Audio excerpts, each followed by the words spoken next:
programa Quarta Dimensão, agora na TV Vila Velha, se empenha na difusão da verdade sem algemas. Algo precisa ser entendido. Fruto do amor, que é a ponta da pirâmide, a magnanimidade desponta como complemento. O mestre valorizou todas as virtudes que outros filhos dos homens popularizaram. Ele formatou o sentido legítimo do afeto e libertou as mulheres da escravidão de companheiros pouco civilizados. Neste ponto, entretanto, teremos de admitir algo inédito. Nosso Rabi, em termos de magnanimidade, nem pensem que ele possa ser alguém menor que qualquer outro. Porque Jesus foi realmente o nosso grande mestre e o nosso caminho. Ninguém foi capaz de superá-lo na aceitação da cruz e na silenciosa conformação aos termos de julgamento iníquo. Calado, o grande mestre caminhou pela íngreme ladeira do Gólgota, como ovelha conduzida ao matadouro. Quando piedosas mulheres interromperam sua marcha ao encontro do martírio, ele próprio as consolou com palavras confortadoras. Filhas de Jerusalém, não choreis por mim, chorai antes por vós mesmas e pelos vossos filhos, porque se ao lenho verde fizeram isto, quanto mais o farão ao lenho seco. Lucas 23, versículos 27 a 31. Mesmo sofrendo dores, o Nazareno preferia antes confortar as multidões, nunca lhes negando alívio e perdão. O tema de hoje será lição insuperável de Jesus.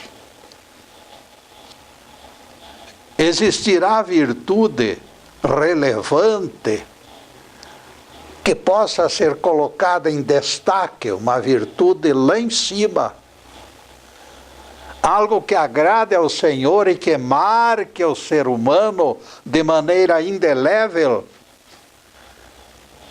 Clarence Wall, famoso pelos jantares com celebridades e convidados ilustres, costumava sabatinar os frequentadores. Certo dia, a sua indagação abalou a clientela pela edificante arguição proposta. Qual a qualidade do caráter humano que você considera insuperável? Alguém respondeu de forma lúcida e compreensível: tolerância em relação aos pontos de vista da outra pessoa, desde que tal atitude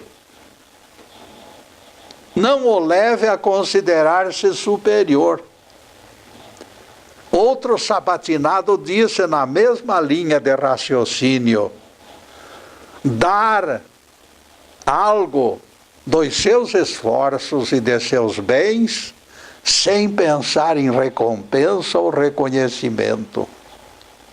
Mulher componente de grupo formulou opinião: jamais julgar os atos do próximo sem conhecimento de seus motivos e recusar-se a bisbilhotar o que realmente aconteceu. Finalmente, o último que se dispôs a dar sua opinião exclamou: perdoar o mal que nos tenham feito, sem alimentar mínimo pensamento de revide ou de vingança. Clarence brindou a todos com o sorriso de alguém satisfeito e grato. Atingi meus objetivos, disse ele. Atingi meus objetivos. Foram apontadas as partes essenciais desta virtude que eu considero a mais nobre e a mais rara qualidade de seres humanos. A síntese me agradou, a cooperação de vocês me comoveu. Sim, disse alguém, mas está na hora de apontarmos o nome desta virtude tão alta. E o próprio Clarence definiu a distinta comenda dos seres evoluídos. Esta virtude sublime, meus amigos, é a magnanimidade, exclamou Clarence. Não é fácil. Eu não consigo ser magnânimo, pelo menos nesta quadra da vida. E por isso esta hora de cogitação está na hora de exigir que alguém que eu não consiga dizer a alguém que seja assim. Eu não posso exigir dos outros o que não consigo fazer eu mesmo. Somente a extensão do aprendizado fornecerá envergadura para que alguém renuncie de bom grado ao que considera posse legítima. Como autêntico distintivo angelical, a renúncia seria dolorosa para humanos que competem por vantagens.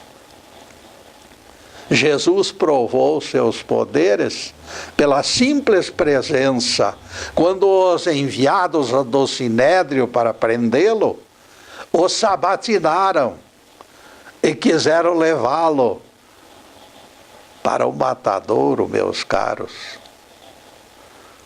E eles ficaram sem forças diante dele, perderam as forças. Jesus mostrou que tinha capacidade para esmagá-los, simplesmente sem arma, sem a mínima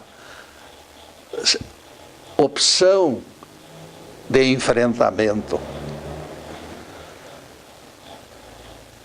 Infelizmente, nós ainda não percebemos que pela magnanimidade, anjos galgaram posições. E nós continuamos nos debatendo em esquemas prepotentes. Escutem o que diz o dicionário e vocês entenderão. Magnânimo, do latim magnanimus, significa grandeza de alma, generosidade, bizarria, longanimidade, próprio de alma nobre. Ninguém se iluda. Alcançar qualidades de caráter com este padrão será evidentemente prova de amadurecimento. Não é para nosso bico, diz o povo no seu jeitão simples. E a grandeza de alma é transferida para esferas superiores. Melhores dicionários do mundo oferecem panorâmica coerente. Magnanimidade é a ausência de melindres, imperturbável reação diante de ressentimentos e completa indiferença perante injúrias. Tais definições mostram idêntico significado em termos globais. 3 frases de Jesus, meus caros, no Sermão da Montanha, revelam alicerces de sua prática, nem sempre aceita pelo machismo dos seres humanos. Primeira frase: não resistais ao perverso, mas a qualquer que vos ferir a face direita, apresentai-lhe a outra face. Mateus 6, versículo 39. Segunda frase: ao que demandar contigo e tirar-te a túnica, entrega-lhe também a capa. Mateus 6, versículo 40. Terceira frase: se alguém te obrigar a caminhar com ele 1000 passos, segue com ele 2000. Mateus 6, versículo 41.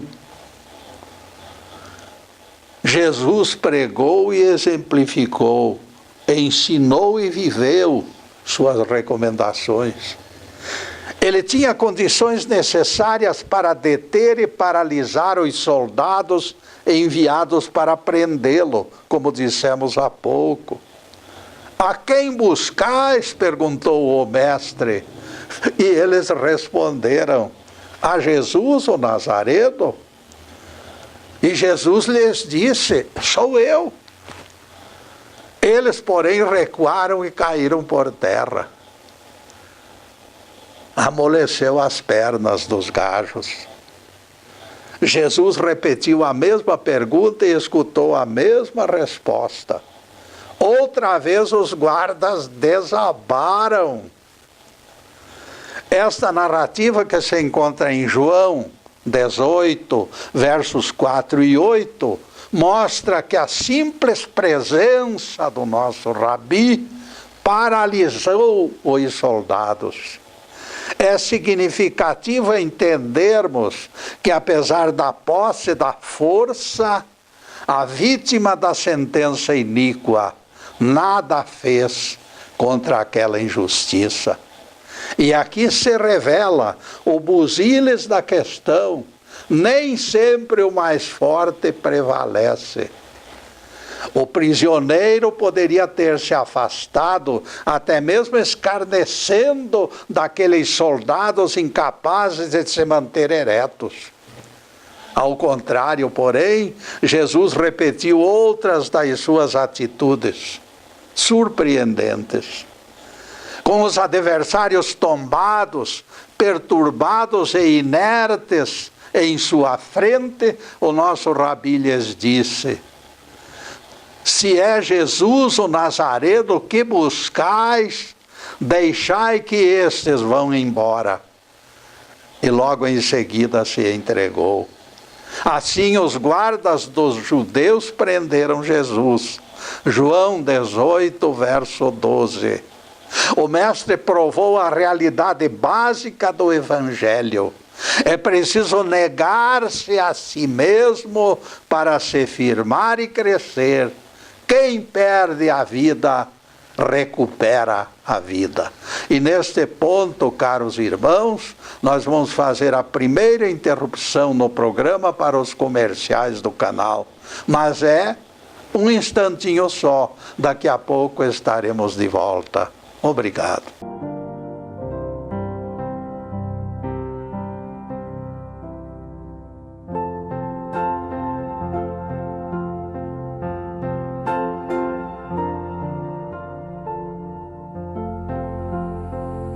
Já estamos no segundo bloco do programa Quarta Dimensão. Já organizamos a edição de julho das visualizações de nossas 170 palestras no YouTube. A soma atingiu 15.890 acessos no conjunto da obra. A palestra Jesus ordenou o trabalho no sábado continua campeã em termos de visualizações, justificando-se pelo seu conteúdo incomparável. Valerá que você também assista este corajoso desabafo. Para quem trabalha sozinho, estou satisfeito com os números. Afinal, 15.890 amigos nos prestigiaram e nós agradecemos. O importante é que os acessos continuam crescendo. O conteúdo deste horário é gravado nos estúdios Fernando Martins e transmitido ali pelas nas quartas-feiras, ali pelas 10 horas, passando um pouquinho, pelo Facebook, Live TV PG. Agradecemos e parabenizamos o Fernando pela audiência que tem sido surpreendente. Semana passada alcançaram 2.545 pessoas assistindo. Semana passada. E agora voltaremos ao tema lição insuperável de Jesus. No perde e ganha do reino de Deus, a essência da verdade se encontra nas palavras do Cristo. Quando negamos pretensiosas convicções do orgulho, reforçamos o alcance dos nossos olhos espirituais. Nós enxergamos mais longe. Ser magnânimo não significa covardia. Jesus já dissera: ninguém me tira a vida, eu espontaneamente a dou. Tenho autoridade para entregá-la e para reavê-la. João 10, verso 18, palavras de Jesus. Depois de perder a eleição para Barrabás, Jesus foi açoitado e escarnecido pela soldadesca. Despojando-o das vestes, cobriram-no com um manto escarlate, coroa de espinhos na cabeça e na mão direita caniço. Mateus 27, versículos 28 e 29. Ajoelhando-se diante dele, os soldados gritavam: salve nosso rei! A visão profética o mantivera informado de todas aquelas agressões. E a antecipada visão do drama do Calvário valorizava ainda mais o gesto magnânimo. Jesus sabia o que iria sofrer. Percebam que o mestre tivera tempo para repensar a disposição passiva que causaria tantas humilhações. Cuspindo nele, tomaram o caniço e passaram a bater com ele na sua cabeça. Mateus 27, versículo 29. O caráter magnânimo do homem de Nazaré ficou comprovado naquela sexta-feira. Permaneceu o exemplo, firmou-se como preceito. Magnânimo com os algozes, Jesus ratificou o procedimento correto do cristão. Para arrematar a lição magnânima, pouco antes de entregar o Espírito, Jesus ainda gritou sua compaixão pelos próprios agressores. E isso é magnanimidade. Ele disse lá no alto da cruz: foi, Pai, Pai, meu Pai, perdoai-os, eles não sabem o que fazem. Lucas 23, versículo 34. Aquele que possui condições para esmagar o algoz e não o faz, em nome do Cristo, este completará a estatura legítima de um filho de Deus. Aquele que procura ser magnânimo, por mais que seja simples e pouco letrado, será identificado naquele dia, no dia do juízo final, caríssimos. A virtude dos mártires é o selo do cristão autêntico. O caminho deles vem sendo calçado com as pedras do Calvário, mas o roteiro da ascensão será revestido pelo alto. Não existem sinais vermelhos que paralisem o desprendido viajante. A renúncia ao próprio direito sempre foi sortilégio tão poderoso que faz chover no deserto. Desapego e renúncia imortalizaram nomes na memória dos séculos. Abraham Lincoln, por exemplo, atingiu por este lado grau tão elevado que este traço do seu caráter identifica a sua personalidade histórica. Embora sofresse perseguição como poucos, ele realizava sobre-humanos esforços para jamais ferir seus inúmeros perseguidores. Edwin Stanton publicou críticas ridicularizando o presidente, ao ponto de apontar Lincoln como palhaço. Vejam só. Enraivecido contra o presidente, Edwin o apelidou Gorila. Desligado das descortesias, Lincoln nomeou Stanton para ministro da guerra. Pode uma coisa destas? Suas respostas sempre foram desconcertantes. Ele cumpria na letra o axioma de pagar o mal com benefícios. Nos questionários que pediam as razões para a indicação, o presidente escreveu tratar-se do melhor homem para o cargo. Mesmo lisonjeado com a nomeação e valorizado com o elogio, porém, Edwin Stanton continuou chamando Lincoln de tolo. Alguém indignado veio revelar este procedimento desleal daquele membro do governo. Surpresa, a pessoa que esperava a explosão de cólera do presidente Lincoln escutou-o dizer com calma, sem a menor restrição ao aspecto maldoso: se ele declarou isto, meu amigo, deve ser verdade, pois Stanton geralmente tem acertado em suas afirmações. Vejam só a grandeza de Lincoln. Algo trágico, entretanto, ocorreria pouco tempo depois. Abraham Lincoln foi assassinado. Edwin Stanton chorou amargamente na cabeceira do velório, reconhecendo sua injusta campanha desmoralizadora. Ao sair da câmara mortuária, ele declarou com voz embargada pelos soluços: acaba de tombar o maior líder de homens que o mundo já conheceu. E o ministro da guerra, comovido, apontou o corpo inerte, mostrando que finalmente reconhecera a nobreza do presidente. Pode até mesmo tardar, mas ninguém permanecerá indiferente diante de alguém magnânimo.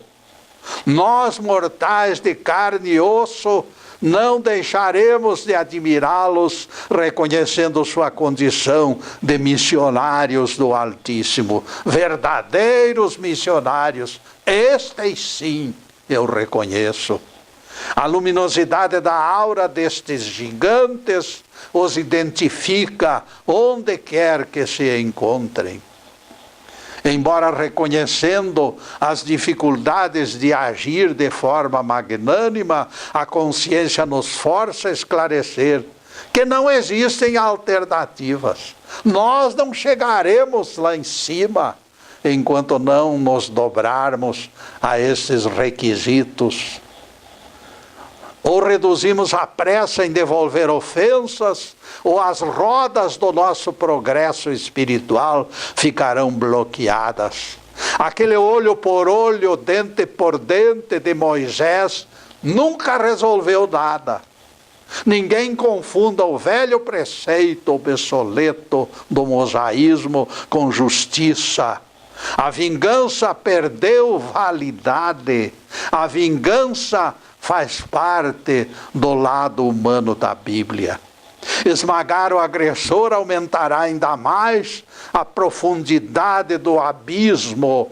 Ninguém se iluda ou espere coisa melhor da violência. Para muita gente, todavia, a única forma de aplacar a raiva será o recebimento da cabeça de João Batista numa salva de prata. E neste ponto, caríssimos, nós vamos fazer mais uma pequena interrupção no programa para os comerciais do canal, mas é um instantinho só. Daqui a pouco estaremos de volta. Obrigado.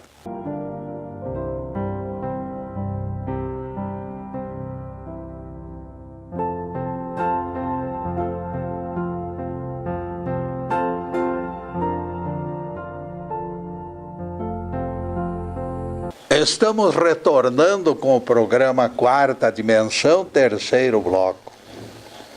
Será oportuno voltarmos ao assunto tratado na abertura do programa, de vez que existem críticos que apontam excessiva liberalidade de Jesus.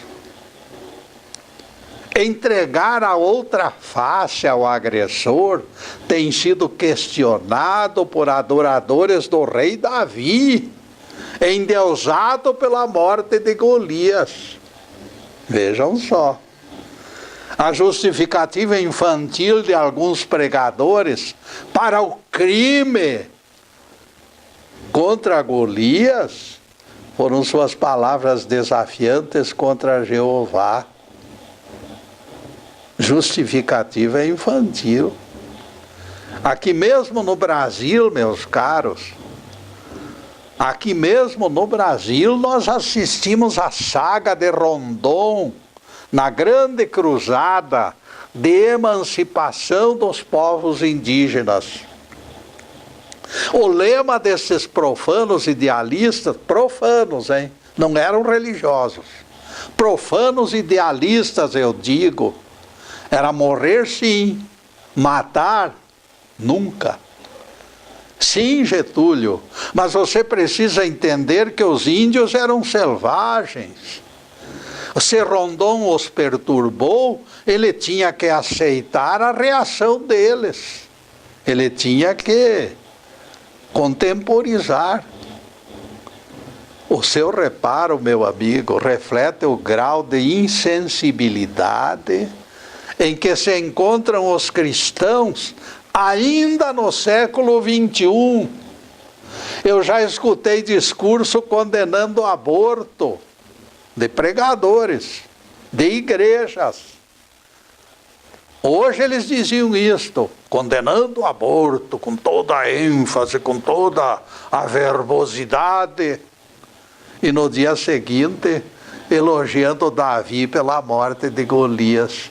Isto aí é uma incoerência verdadeiramente incompreensível. Será sempre difícil convencer brucutus de que a não violência é a maneira de salvar o nosso mundo. E agora a continuidade do tema de hoje, lição insuperável de Jesus. Sem saborear vingança, devagar, como apetitosa iguaria, o equilíbrio jamais voltará para algumas pessoas violentas. As mãos tremem de satisfação quando o bandido é agarrado e maltratado. Agora só resta castigá-lo bastante, eles dizem, eufóricos. Infelizmente, enquanto não nos tornarmos verdadeiros cristãos, continuaremos embalando na corda bamba da vingança. Em nossa longa trajetória evolutiva, parece que a magnanimidade será a derradeira conquista, a última gota da taça de salvação. Alguns anos atrás eu assisti filme cinematográfico e certo trecho me provocou até uma sonora gargalhada. O inesperado da cena a tornou hilariante. Tratava-se de história do apóstolo Pedro.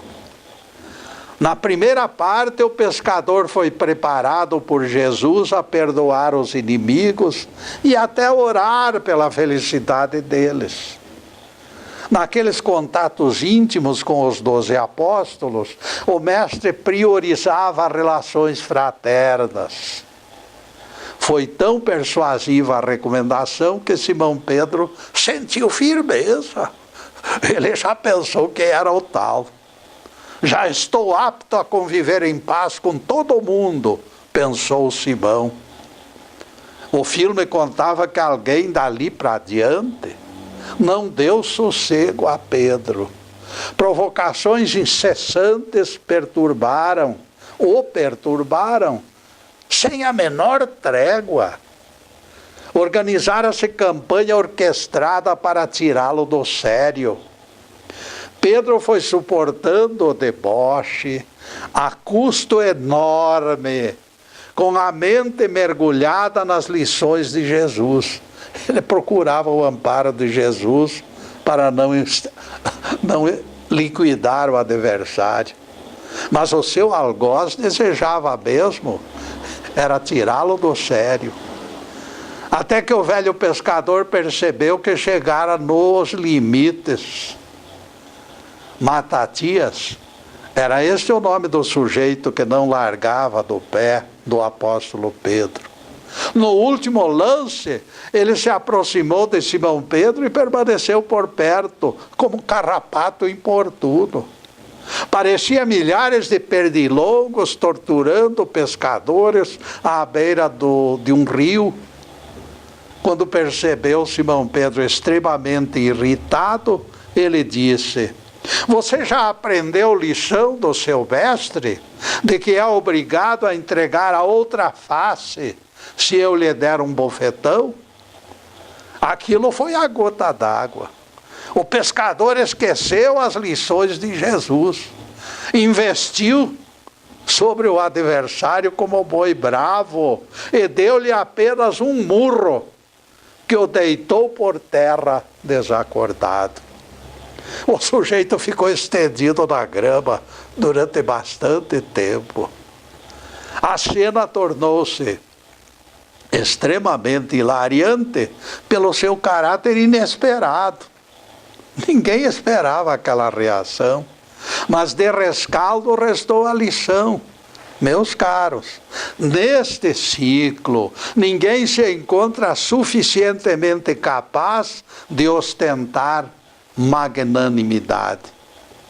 Criaturas humanas imperfeitas, todos nós, sofreremos durante bastante tempo os efeitos deletérios do descontrole emocional.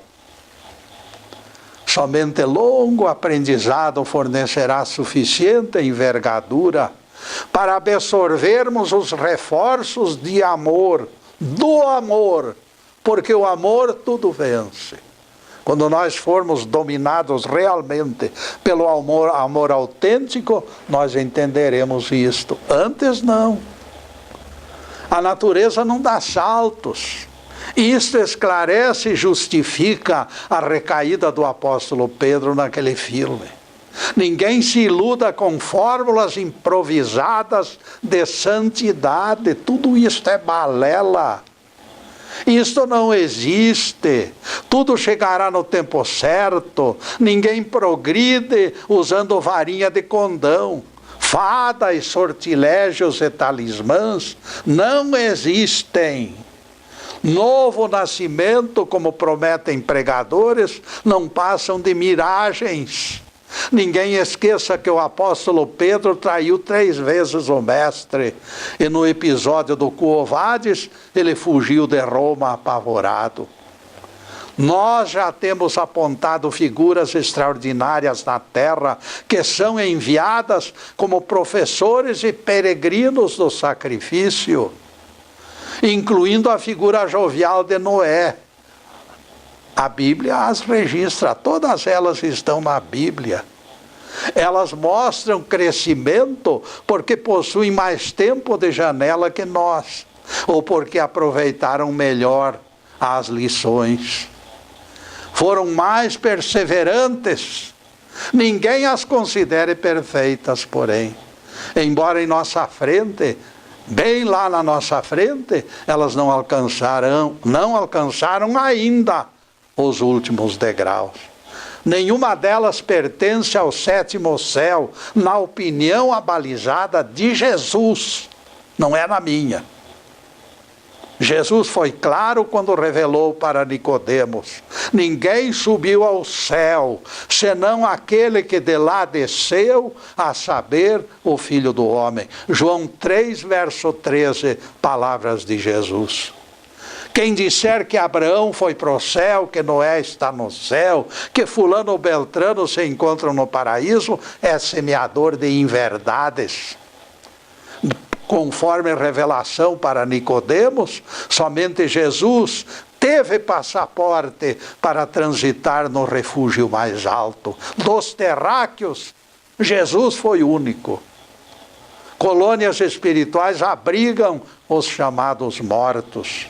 Esses mundos espirituais têm sido confundidos com o sétimo céu.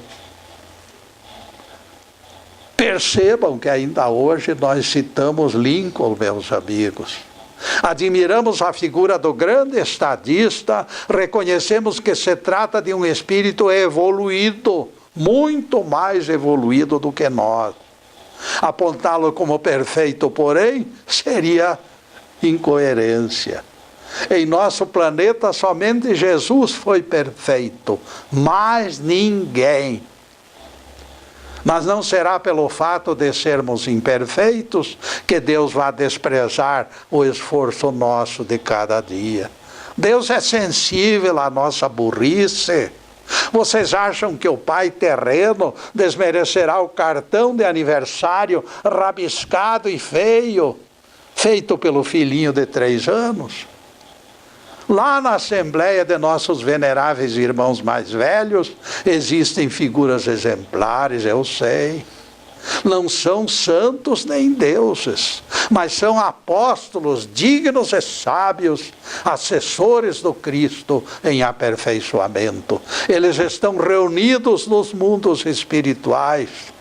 Todos os seres que defendem a justiça e lutam pela paz são discípulos do nosso Cristo, do nosso Deus. Muito obrigado, meus amigos. Mas agora nós vamos fazer mais uma pequenina interrupção no nosso programa para os comerciais do canal. Mas é um instantinho só. Daqui a pouco estaremos de volta. Obrigado.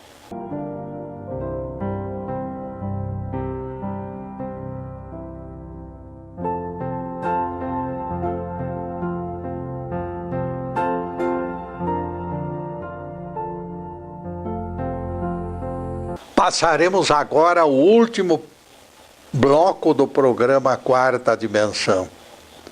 Anotem na agenda. Toda semana temos dia de encontro, é a sexta-feira. Para a próxima semana já estamos preparando novos assuntos para explicar Bíblia e especialmente os Evangelhos. Em seguida, os últimos questionamentos sobre o assunto em estudo. Lição insuperável de Jesus. Quem pode negar, meus caros, a afirmação que fizemos, as afirmações que fizemos durante todo esse último bloco? E quem pode negar a grandeza provisória e relativa, é claro, de Nelson Mandela, de uma figura como Gandhi, de Francisco de Assis? Nós temos tido professores eméritos, professores engrandecidos por essa seiva que vem do Cristo. Bastará tomarmos conhecimento das perseguições com que castigaram Mandela e todos o aceitarão na lista de magnânimos. Acaso alguém sabe quantas vezes este gigante foi preso? Dificilmente algum matemático teria condições de fechar esta conta. Algo é sabido por todos, porém. Alcançada a independência da África do Sul, Mandela eliminou da memória as lembranças amargas A magnanimidade se fez presente em todas as suas decisões como líder nacional. Ele teve a grandeza de estender as mãos para os próprios perseguidores. Rancor foi eliminado no caldo generoso da sua magnanimidade. Todas as barreiras se desfizeram e as cores da pele se misturaram pela vertente do perdão incondicional.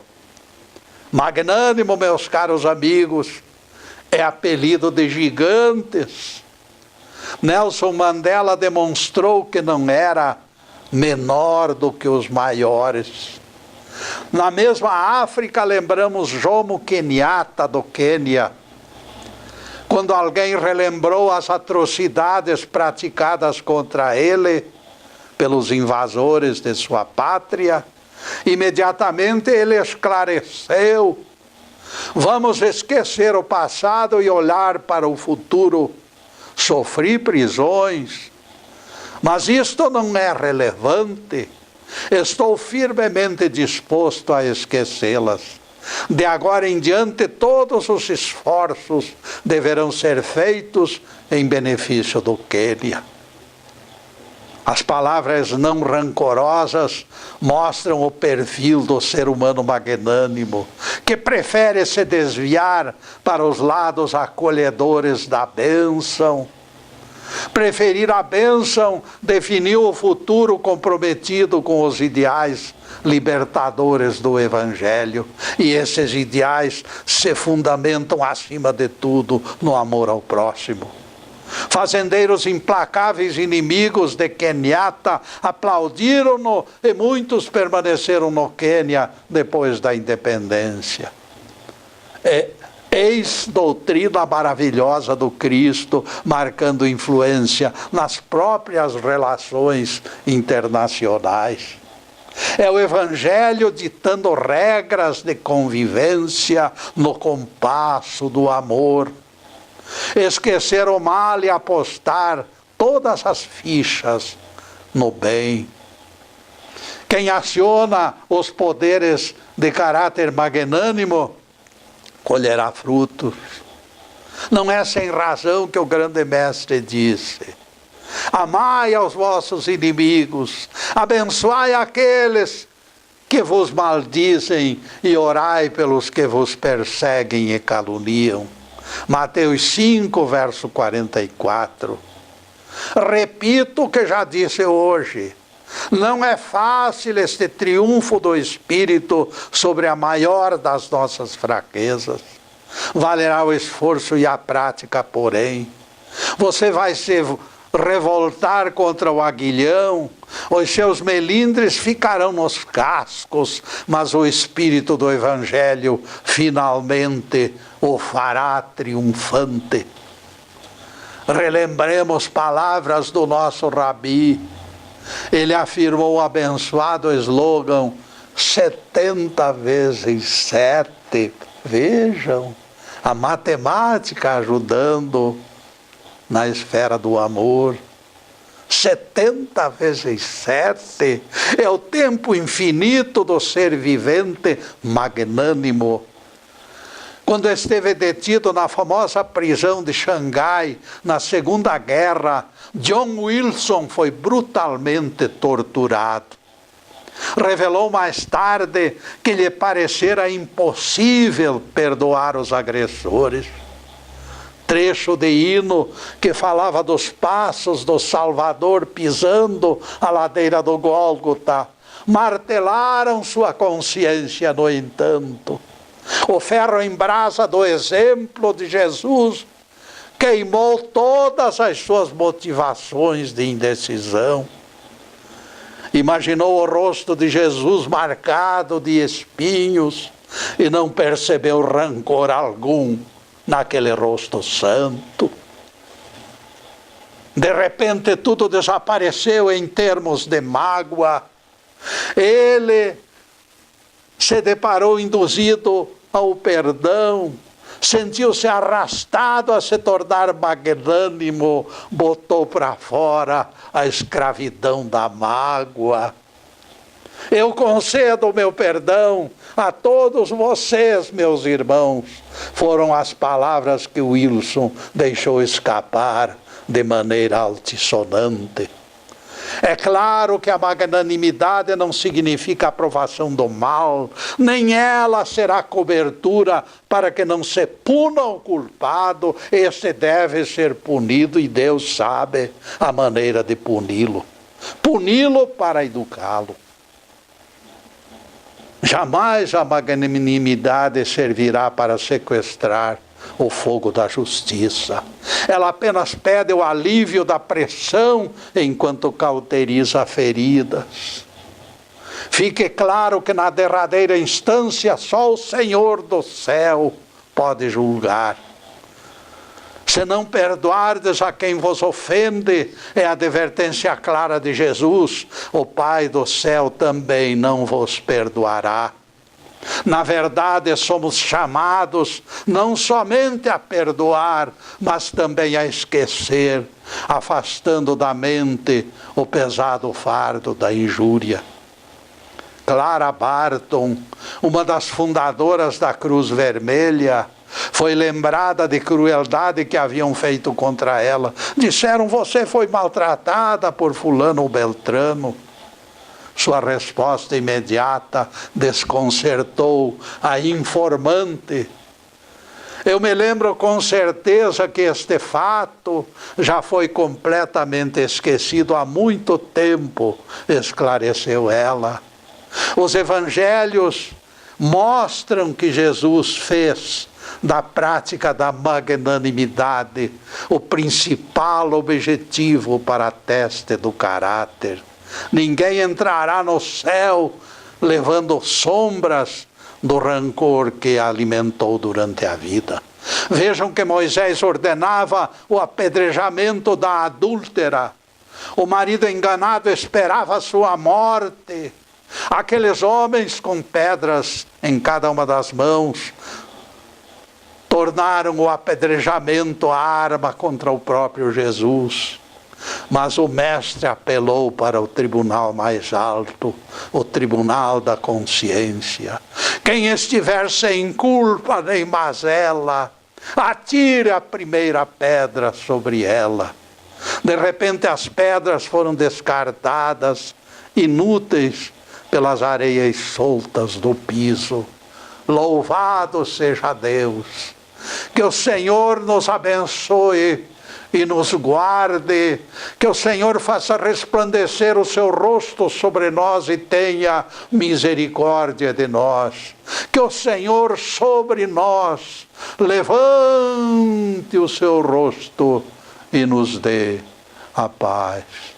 Louvado seja o nosso querido Deus Pai. Louvado seja o santo nome de Jesus, o nosso Cristo. Obrigado, Deus.